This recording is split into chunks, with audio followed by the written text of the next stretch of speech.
તો બધા મિત્રોને જય માતાજી, જય મેલડીમાં, જય સધીમાં। તો મિત્રો અમે સવારમાં વહેલા કડિયા કામે નીકળ્યા હતા।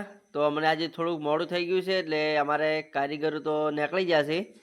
તો જો મિત્રો અમારો આ રસ્તો છે અને આ ઘઉં છે। જો મિત્રો ઘઉં કો બરાબર એટલા બધા નથી, પણ તો આ ઠંડી નહીં પડતી, એટલે મિત્રો હોમ જ દેખાય અમારું કામકાજ છે।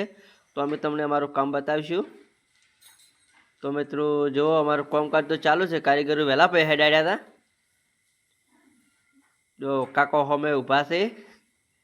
મિત્રો અમારું કામકાજ કેવું છે, જો બંગલો લીધો, કેવું કામકાજ લીધું છે, તમને સારું લાગે તો કોમેન્ટ કરજો। તો મિત્રો હવે આપણે કાકો હજી તો જો ફાળી બાંધ્યા, તો આપણે હવે મિત્રો અંદર જઈશું, તો તમને કોમ બતાવીશું આપણે। અમારું કામકાજ તમને સારું લાગે તો કોમેન્ટ કરજો। તો મિત્રો જો અંદર તો ઘણું ખરું પ્લાસ્ટર પટી ગયું છે। હવે બહાર અંદર કોને આ હોલ બાકી છે, એક આ રૂમ પટી ગયો છે, રૂમનું કરી દીધું। અને જો એક આ રસોડું બાકી છે, એક આ રૂમ થઈ ગયો પ્લાસ્ટરનો રેડી। તો અમારા વિડીયામાં બન્યા રહેજો, તમને આવા નવા વિડીયા અમે બતાવતા રહીશું। મારા કામકાજની માહિતી તમને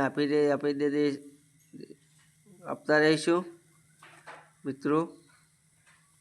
હવે તમને ઉપર બતાવીશું, કામકાજ ચાલુ છે। જો અમારા કારીગરો કામકાજ કરી રહ્યા છે। આજે અમને થોડુંક મોડું થઈ ગયું એટલે અમે આવ્યા નહોતા। તો આ જો અમારે હુદારામ છે, ઉદારામાં તાર બાંધી રહ્યા છે બીમની, અને અમારા મોહનભાઈ છે। જો પ્લાસ્ટર કરી સીલિંગ કરી દીધી, એક દિવાલ કરીને। અરે અમારે કાકો છે, તો આટલી ઉંમરે પણ કાકો કામ કરે છે, ઘરેથી આવીને આટલી ઉંમરે કામ કરે છે જો મિત્રો। અને અમારા મજૂરિયા ઠુમોભાઈ ને મિત્રો, અમારો વિડીયો તમને સારો લાગે તો જય બાબારી લખી દો, જય મેલડીમાં, જય સધીમાં।